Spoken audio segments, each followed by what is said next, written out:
Сәлем достар, парақшама отбасылық фото-видеоларды сала бергеннен гөрі бүгін сіздермен әсіп дайындайын деп шештім.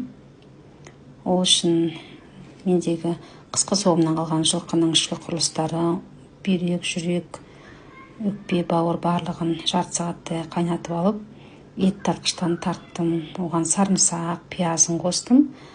Барлығын тартып, дайын болған массама жуылған күріш, бұрыш, тұз, су құйып, барлығын жақсылап араластырып алдым.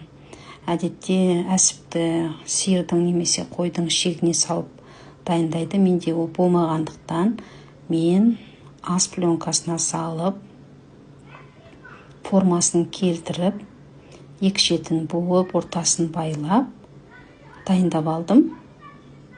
Дайын болған әсібімді манты қазанға 40-60 минуттай пісірдім. Міне, әсібіміз дайын болды. Міндетті түрде дайындап көріңіздер, ас болсын.